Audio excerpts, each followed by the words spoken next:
Aeropuerto a la vista, pista a la vista. Dos pilotos a pocos metros de efectuar un aterrizaje seguro. Se estrellan antes de la pista de aterrizaje en Colombia.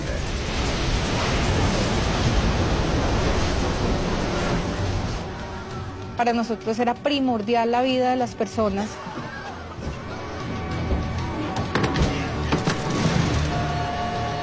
Un 737 se partió en pedazos tras impactar en el suelo. Los investigadores buscan una posible causa, pero no encuentran evidencia útil. Y aún no podemos explicar por qué. No es hasta que examinan toda la cadena de eventos que finalmente pueden tomar un descanso. ¿Eso es? ¿Qué? ¡Hacienda, capitán!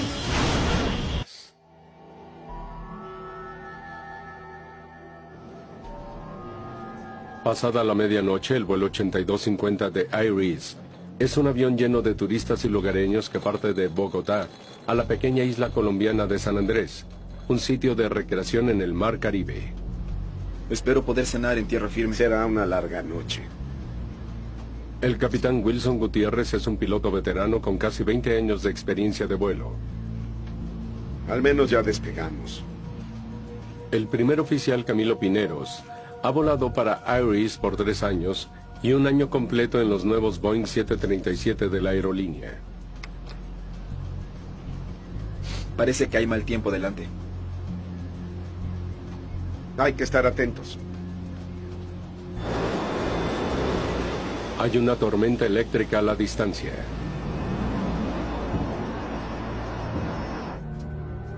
Por la próxima hora y media, el 737 volará hacia el noroeste a San Andrés a una altitud de crucero de 36.000 pies.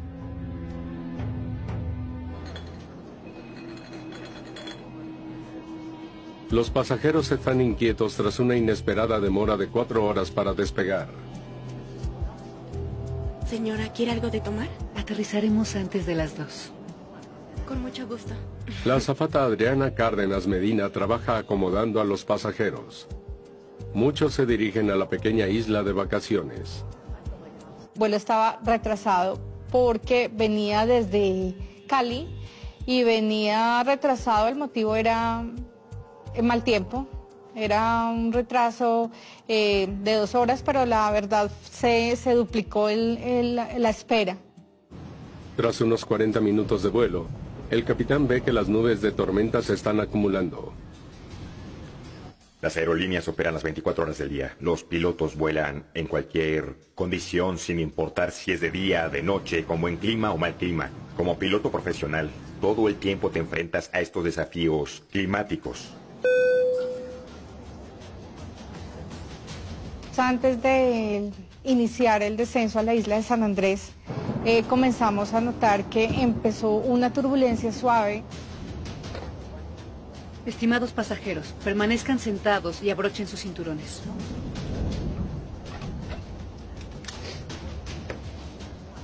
Lluvia y a medida muchísimos relámpagos y empezó la turbulencia más fuerte.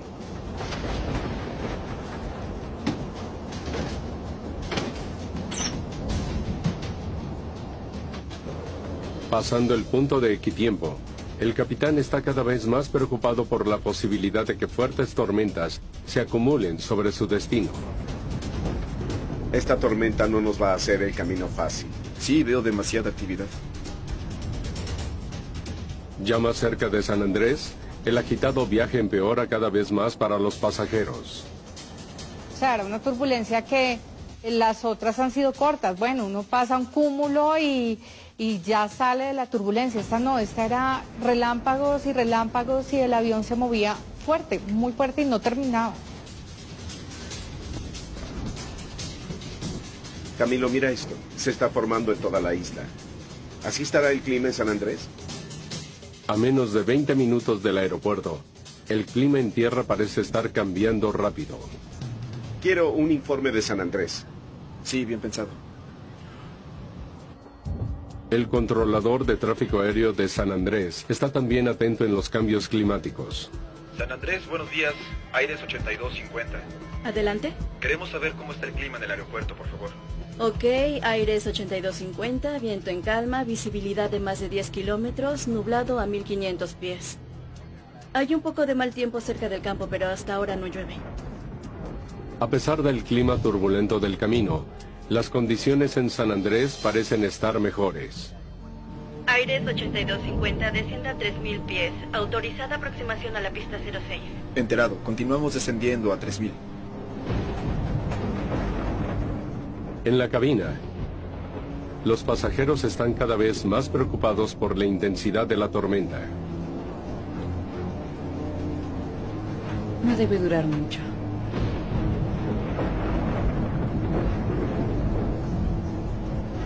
Les decíamos que estábamos en una zona de muchísimo movimiento y que ya pronto saldríamos de ahí, pero en realidad no salimos de esa zona.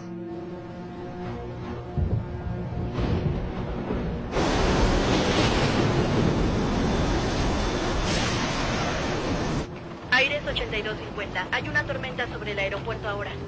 Ok, entendido. Gracias. Tren abajo. Aires 8250, hay una ligera llovizna sobre la pista. ¿Una qué? Llovizna. Ah. Ok, dales el aviso. Tripulación de cabina, a sus estaciones para el aterrizaje. Por favor, levante su mesa. Mientras la tormenta sigue creciendo, el Iris 8250 está a punto de iniciar su aproximación final. Ok, flap 5. Pista mojada. Frenado automático en 3. Déjalo en 2. La tripulación configura el avión para aterrizar. El clima en San Andrés está cambiando rápido. Aires 8250, ahora hay una fuerte tormenta en el campo y la visibilidad se reduce a 5 kilómetros. Visibilidad reduciéndose a 5 kilómetros. Qué mal. Cuando ves un clima en particular que se está deteriorando, te hace ser mucho más cauteloso, porque es claro que la situación no va en una dirección positiva. No cesaba la lluvia, al contrario, era más fuerte la turbulencia y más seguidos los truenos. En estas deterioradas condiciones, y a solo 7 millas del aterrizaje, el capitán confirma el procedimiento en caso de que tengan que abortar el aterrizaje en el último minuto. En caso de aproximación fallida, ¿viramos a la derecha? Sí, correcto, señor. Conforme te vas acercando a tu destino y revisas las condiciones del clima, lo que debes pensar es, ok, ahora ¿cómo vamos a posicionar el avión para aterrizar en estas condiciones? Y si no aterrizamos, entonces, ¿qué haremos? A pocos minutos de aterrizar, los pilotos hacen una lista de verificación final. Lista de aterrizaje. Frenos de velocidad. Armados. Tren de aterrizaje. Abajo. Flaps. 30. Lista completa. Aproximadamente unos 5 minutos para aterrizar, porque ya se empezaban a ver las luces en el mar de la isla. Pero a menos de 2 minutos y medio del contacto, la visibilidad se redujo drásticamente. Aires 8250, ¿ven la pista de aterrizaje? Negativo. Aún no. Segundos más tarde, Aeropuerto a la vista. Pista a la vista. Aires 8250. las nubes sobre San Andrés se elevan.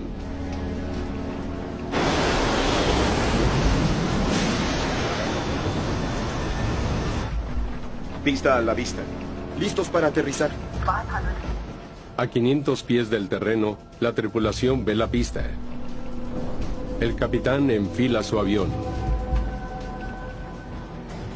Aires 8250, viento de 60 grados y 15 nudos. El viento se está incrementando. 15 nudos arriba. En caso de cizalleo a máxima potencia para ida al aire, no toques los flaps ni el tren. Entendido, señor. Atrapados en un repentino diluvio, la visibilidad disminuye otra vez. Con cuidado, capitán. El primer oficial se da cuenta que vuelan muy bajo para un aterrizaje seguro. ¿Y puede hacerlo? ¡Ascienda, capitán! El capitán jala hacia atrás su columna de control. Pero es muy tarde.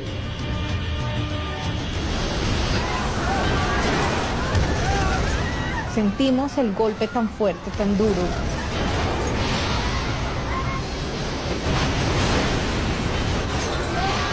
A la 1:47 AM, el Iris 8250 impacta el terreno con 131 pasajeros y su tripulación a bordo. Hubo un accidente. El Iris 8250 se estrelló justo antes de la pista en San Andrés y se partió en 3 pedazos.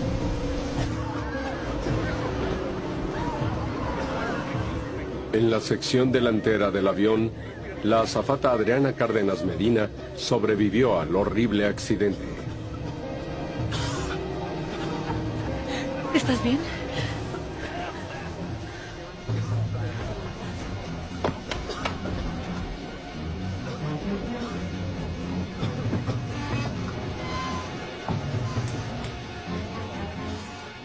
Golpeados y aturdidos, los pasajeros cerca del frente se enfilan hacia la puerta principal del avión y la salida de emergencia. Pero hay un nuevo problema. La puerta principal se atascó. Con mi compañera tratamos de abrir la puerta, pero fue imposible porque no abría. Entonces, un pasajero nos colaboró para abrirla.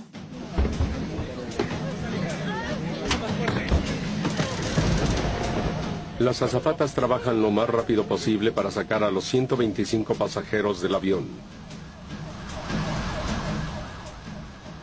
Era primordial la vida de las personas, entonces todas estábamos en eso. En el recuento de los daños, un pasajero murió después de ser golpeado en el pecho por una charola. Un segundo pasajero que resultó gravemente herido en el impacto muere en el hospital tras 2 semanas.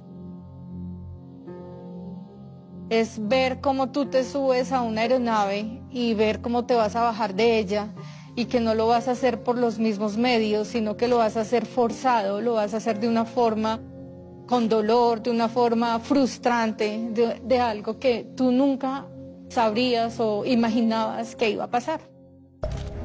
El accidente y la destrucción del vuelo 8250 se convierte rápidamente en una importante noticia internacional. Un avión se estrelló esta mañana en Colombia. Un 737 se partió en pedazos tras impactar en el suelo. La Unidad Administrativa Especial de Aeronáutica Civil Colombiana debe saber qué derribó a uno de los aviones de pasajeros más utilizados.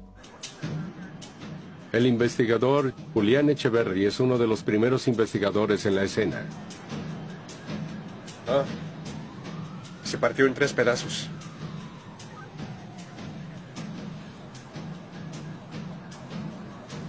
Estaba enfilado a la pista. Por la orientación de los restos, los investigadores pueden decir que el vuelo 8250 estaba perfectamente enfilado con la pista de aterrizaje en San Andrés. Al iniciar el reconocimiento de los restos, pudimos observar el primer impacto de la aeronave, que fue aproximadamente a unos 40 metros antes del inicio de la pista 06. Fue un impacto con un bajo ángulo y una relativa alta velocidad. Muy pronto, tanto la grabadora de datos de vuelo y de voz de cabina son recuperados. Excelente trabajo. Espero que nos den respuestas. Pero hasta que se analicen las grabaciones, los investigadores deben confiar en los restos en el sitio del accidente para explicar la causa. El equipo estudia el rastro de escombros que se extiende a 160 pies desde el umbral de la pista. El tren estaba abajo. Y se partió. Enfilados y configurados, pero de alguna manera golpearon el terreno con fuerza a metros de la pista. Los investigadores no entienden por qué el avión se acercó tanto a la pista, pero se quedó corto. Mientras los equipos transportan los restos a una instalación cercana para su análisis, los investigadores se preguntan qué papel desempeñó el mal clima en el accidente. ¿Y si los derribó la tormenta?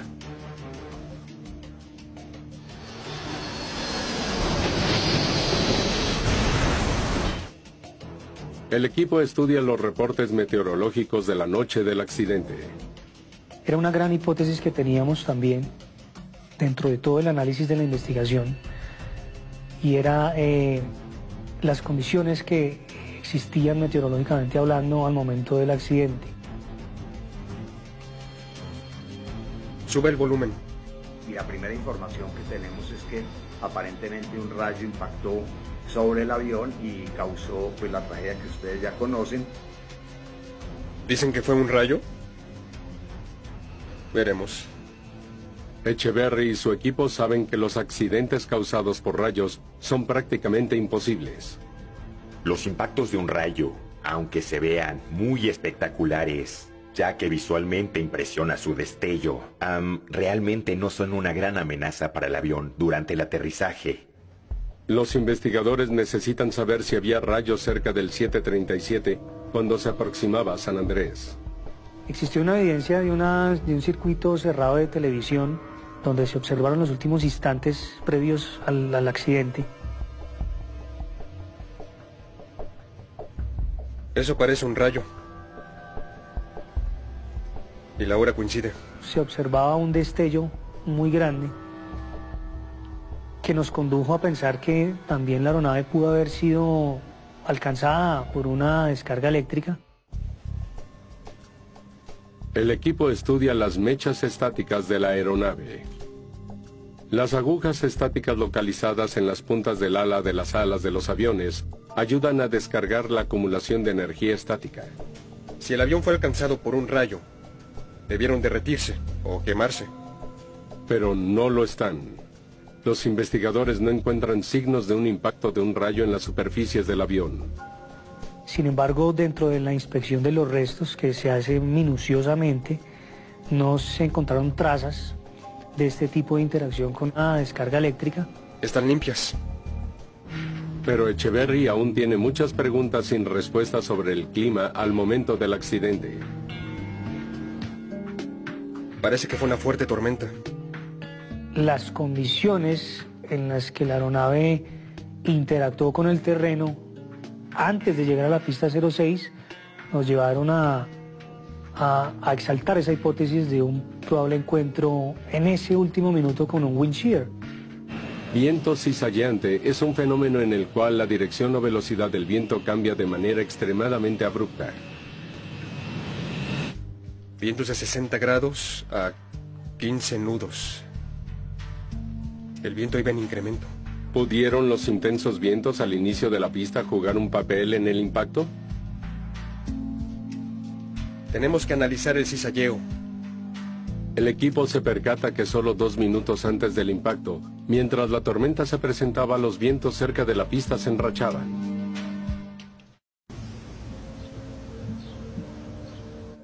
Profundizando en los datos del viento. Hay mucho viento frontal,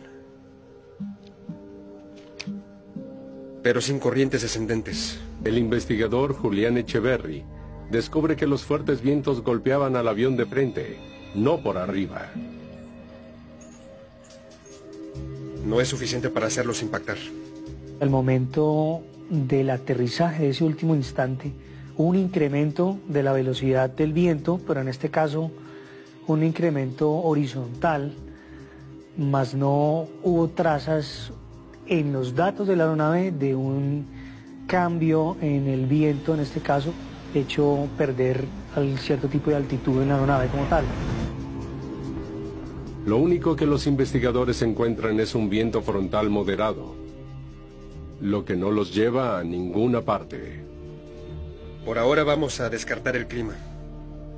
El hecho que no pudiese haber sido un wind shear, que esa era la hipótesis que más estaba así de esta ya nos concentró en observar los aspectos operacionales que condujeron a este accidente como tal. ¿Qué tal el funcionamiento del avión?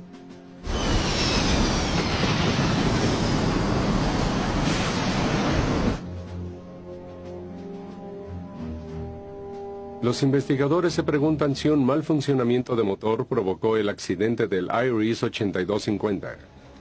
Los álabes se doblaron hacia el lado opuesto del giro. Eso le dice al investigador Julián Echeverry que los motores funcionaban al impactar el terreno. Continuemos. Las posiciones de ajuste de los flaps muestran que estaban en la posición correcta para el aterrizaje. Ok, flap 5. Pista mojada. Freno automático en 3. Déjalo en 2. Los flaps están donde debe ser.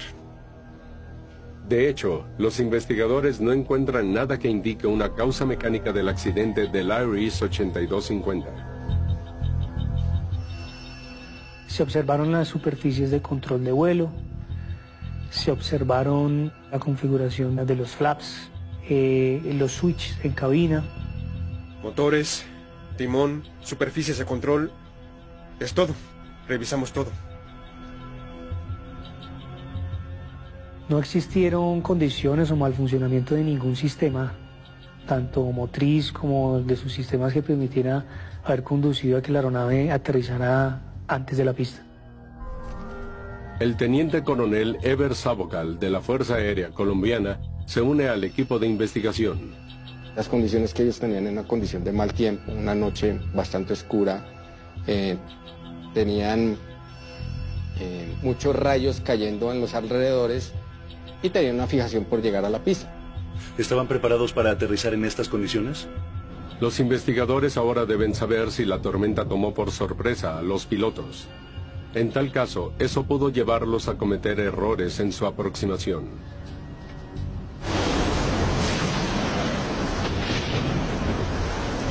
La parte crítica es, ¿qué clima habrá al llegar a ese lugar? ¿Será menos crítico de lo que es ahora?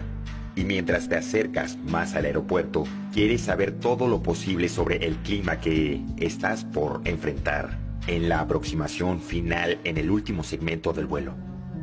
¿Puedo mostrarle? El equipo ya sabe que el clima cambiaba rápidamente justo antes del impacto, pero necesitan determinar si el controlador de tráfico aéreo los mantuvo al tanto. Los actualicé constantemente mientras estaban en mi espacio aéreo. San Andrés, buenos días. Aires 8250. ¿Adelante? Queremos saber cómo está el clima en el aeropuerto, por favor. Ok, Aires 8250, viento en calma, visibilidad de más de 10 kilómetros, nublado a 1500 pies. Hay mal clima cerca del campo, pero hasta ahora no llueve. Cada cambio que se presentaba en el clima lo informé. Tren abajo. Aires 8250, hay una ligera llovizna sobre la pista. ¿Una qué? Llovizna. Ah. Minutos después, era una enorme tormenta. Aires 8250, hay una fuerte tormenta ahora y la visibilidad se reduce a 5 kilómetros. ¿Estaban preocupados por el clima? No, no parecían muy preocupados. Tuve mucho cuidado al informarles cada detalle. Los controladores son muy buenos para leer cambios que se presenten en las condiciones climáticas, particularmente viento y visibilidad, los dos factores más críticos conforme te acercas al aeropuerto. Pero la decisión de aterrizar o no está en el capitán. Y él o ella son los responsables de decidir si las condiciones son seguras para aterrizar o no. Aires 8250, ¿tiene la pista a la vista? Negativo. Aún no.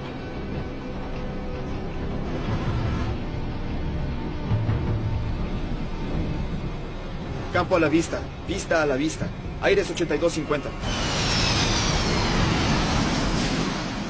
Y esto es apropiado, porque solo los pilotos pueden ver las condiciones exactas en las que se encuentra el avión y también la visibilidad que tienen para ver la pista y aterrizar de manera segura. Con cuidado, capitán.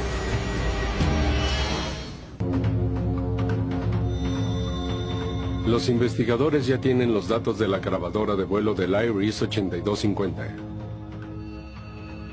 La grabadora de datos de vuelo registra cientos o miles de parámetros diferentes que te informan todo lo que está haciendo el avión. Si el tren de aterrizaje está abajo o arriba, la altitud, la velocidad y muchas otras funciones de los sistemas del avión. El equipo busca pistas que indiquen cómo los pilotos maniobraron el avión en la tormenta. Aquí, 45 minutos antes de llegar al aeropuerto, cambiaron a velocidad vertical. Una elección cuestionable. Los investigadores notan que los pilotos seleccionaron un modo de piloto automático llamado velocidad vertical. Aires 8250, descienda a 3000 pies, autorizado por aproximación a pista 06. En el modo de velocidad vertical, la tripulación deberá ajustar manualmente el régimen de descenso. Pero este modo requiere mucho trabajo porque tienes que estar calculando permanentemente tu altura según distancia. Los procedimientos de Boeing se caracterizan por utilizar la automatización, el piloto automático, durante aproximaciones, particularmente en mal clima. Que estos pilotos hayan vuelto al sistema manual y apagado el piloto automático, eso va en contra de la recomendación de un Boeing. Los investigadores revisan el régimen de descenso del avión. Mira esto. Descendían hacia la pista a 1100 pies por minuto. Según el fabricante, el régimen de descenso no debe exceder 900 pies por minuto. Es una pista importante. Si llegan a rebasar los 1000 pies por minuto, es una aproximación inestable. El equipo ha determinado que el avión descendía muy rápido y tienen una teoría del porqué. Deben haber querido hacer contacto visual con la pista lo antes posible. Al descender el avión anticipadamente, esperas hacer contacto visual con la pista. Estás por debajo de las nubes y tu visibilidad se irá incrementando mientras más bajo estés. Pero esa estrategia no le funcionó a la tripulación de este vuelo. La pregunta es, ¿por qué no? Los investigadores ahora pueden comparar la aproximación que debieron realizar con la que realmente volaron. Debieron permanecer en la trayectoria de planeo.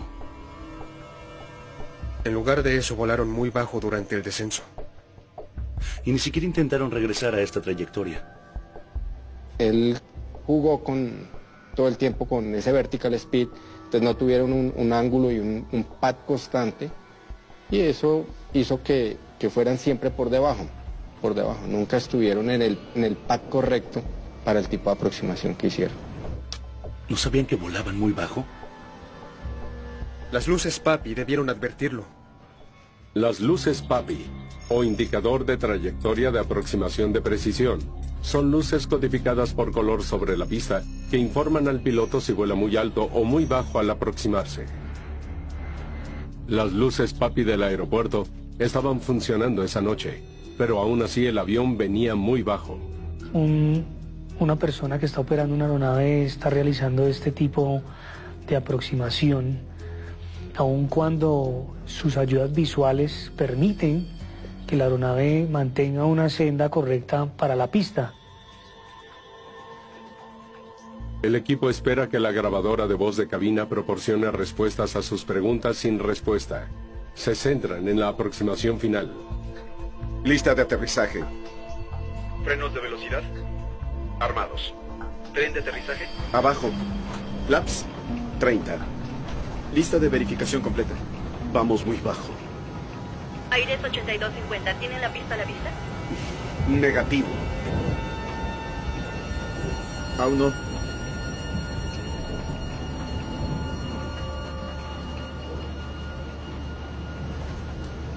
Campo a la vista, pista a la vista, Aires 8250.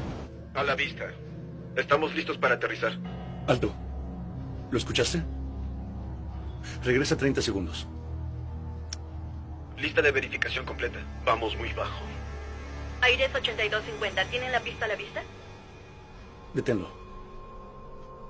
El capitán nota que va por debajo de la trayectoria de planeo, pero no hay comentario alguno. Y tampoco ida al aire. Y decidieron continuar. ¿Por qué? Continúa. En la aproximación final, el capitán simplemente continúa volando enfocado a tratar de alcanzar la pista. 15 nudos, arriba. En caso de cizalleo a máxima potencia para ir al aire, no toques flaps ni el tren. Entendido, señor. ¿Todo suena normal? Con cuidado, capitán. ¡Atienda, capitán! El primer oficial sabe que algo no está bien. Pero el capitán no responde. ¿Y por qué no? La investigación al fin tiene una pista sólida a seguir. A los investigadores les desconciertan las acciones del capitán a bordo del vuelo 8250. Le preguntan qué sucedió en su aproximación a San Andrés. No creí estar haciendo algo mal hasta el impacto. Había tormenta. Debió ser un rayo o el viento. Nunca cuestionan el tipo de aproximación que hicieron. No ponen en duda que su procedimiento fue adecuado. Y tratan de dejar de ver dentro de la entrevista que probablemente fue el viento el que ocasionó el accidente. Pero al preguntarle al capitán sobre su uso de las luces Papi, su respuesta da el primer gran salto en la investigación. No recuerdo que mostraran las luces Papi. Me enfocaba en las luces verdes del umbral. Como siempre lo hago. Campo a la vista, vista a la vista. Aires 8250.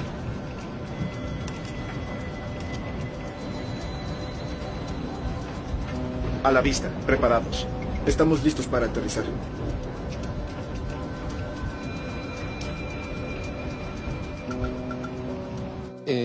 Ellos estaban concentrados en las luces verdes de inicio de pista. Y obvian la información de las luces Papi. En vez de aterrizar en la zona de toque, que es esta, el capitán dice que siempre aterriza aquí, en el umbral. Se vio recurrentemente en sus registros ciertas técnicas de vuelo. Una técnica de vuelo en la que consistía en apuntar en cabina la nariz hacia la cabecera de la pista. La idea de algunos pilotos ha sido: estaré en la pista lo antes posible para asegurarme de que nos detengamos si hay un problema con los frenos. Por eso deliberadamente aterrizan antes de la zona de contacto. Y tal vez fue lo que hizo el capitán todo el tiempo, buscar las luces verdes y tratar de llegar. Le preguntan al capitán por qué realizó el aterrizaje de esta manera. Es mi entrenamiento, hice lo que siempre hemos hecho. Se dio una decisión por parte de esta tripulación en efectuar una aproximación a su criterio. Es decir, por fuera de lo que se está estableciendo por el fabricante.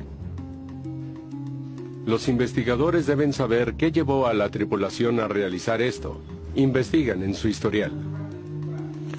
Mira esto. Solo ha volado el 737 por 8 meses. Los 12 años anteriores voló turbohélices. El archivo revela que el capitán Gutiérrez apenas cambió de comandar aviones Dash 8 turbohélice a los jets 737 mucho más grandes. El descubrimiento brinda una nueva pista. Eso es. ¿Qué? Él volaba como si fuera un turbohélice. No un 737. Los investigadores encontraron que el alto régimen de descenso que el 737 voló se parecía mucho más al perfil que se esperaría en los turbohélices que volaban antes.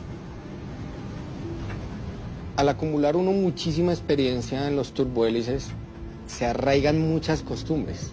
Cuando uno traslada eso a las cabinas de los jets, empieza uno a pelear con todas las herramientas que te hacen el vuelo seguro.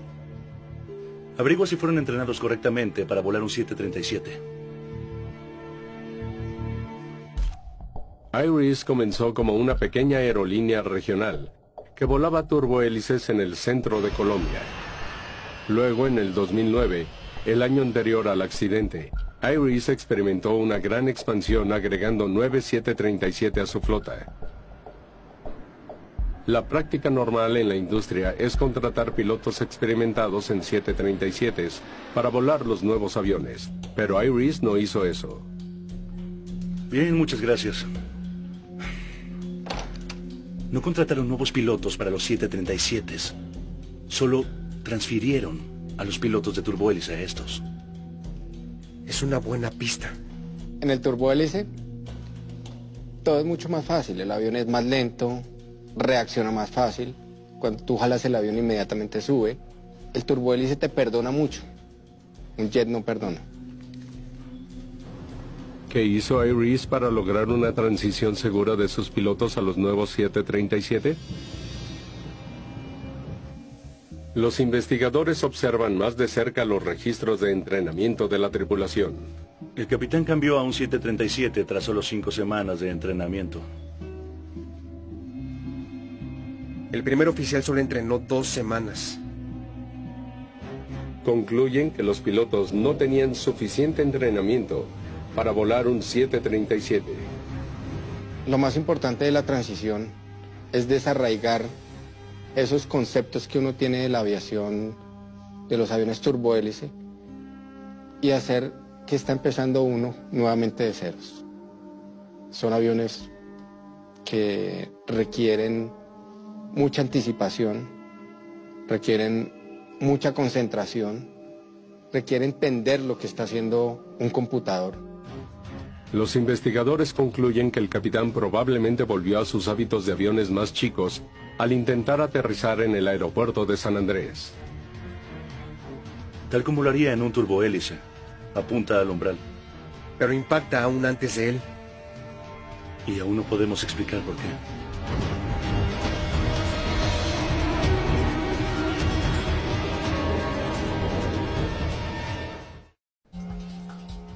Los investigadores ahora saben que el capitán del Iris 8250 intentaba aterrizar a propósito en el umbral de la pista. Pista a la vista. Listos para aterrizar.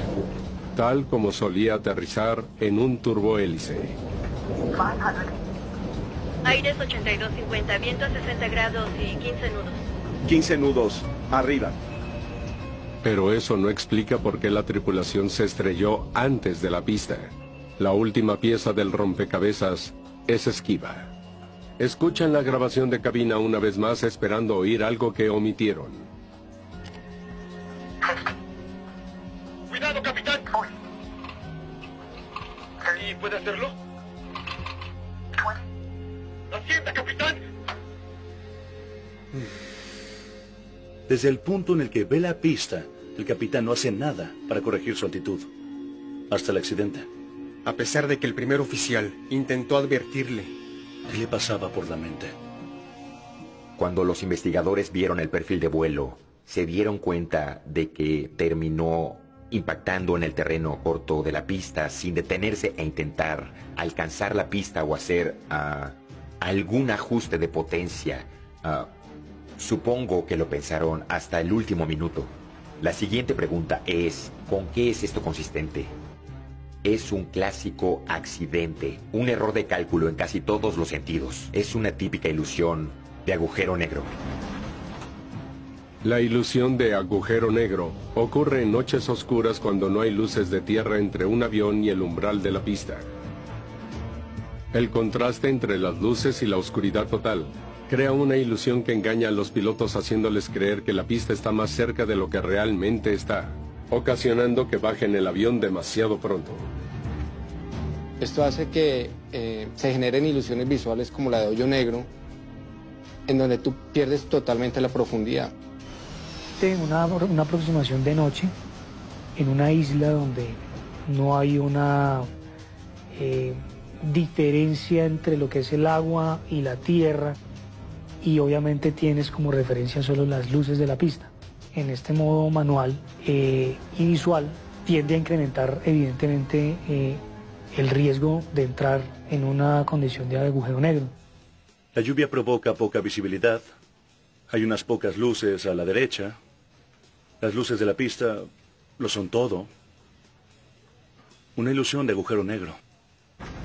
En caso de cizalleo a máxima potencia para ir al aire, no toques flaps ni el tren. Entendido, señor. En este caso, el efecto de hoyo negro se vio deteriorado también por otro efecto, que es generado por las luces de la aeronave con la lluvia, que cuando se prenden las luces del avión, empiezas a ver la lluvia cayendo. Aparecen los wipers que también te distraen. El cerebro tiene que jugar con todo eso para poder identificar dónde está su pista. Sumas todos los problemas que tuvo el Aires 8250 y aún así no obtienes un accidente aéreo. Pero añade un agujero negro y tiene sentido. La ilusión del agujero negro es la pieza final del rompecabezas. Por eso la tripulación permanentemente voló por debajo del pad sin advertirlo y nunca llegaron a la pista. La Unidad Administrativa Especial de Aeronáutica Civil Colombiana emite una serie de recomendaciones, incluida una revisión de los procedimientos de Iris Airlines para aterrizajes visuales. En este accidente no hay una sola razón. Hay muchas razones que los llevaron a eso. El tipo de aproximación, el tipo de entrenamiento. ¿Puede hacerlo? Una de las recomendaciones que considero que fue la más importante en esta investigación estuvo relacionada con fortalecer el entrenamiento, particularmente entre turboprops y aeronaves jet. Para la azafata Adriana Cárdenas Medina, el recuerdo del desafortunado vuelo todavía la persigue. Mi vida quedó muy frustrada. Quedé con daños físicos irreparables, quedé con daños psicológicos que nunca superaré. Lo que yo sentí fue único y totalmente desesperante. Para los investigadores, el accidente del Iris 8250 es una historia de advertencia sobre los peligros de una tripulación poco capacitada. La recomendación más importante que apuntaba a fortalecer los procesos de entrenamiento de esas tripulaciones se inicia lo que dice el fabricante para que esto sea una defensa para este tipo de accidentes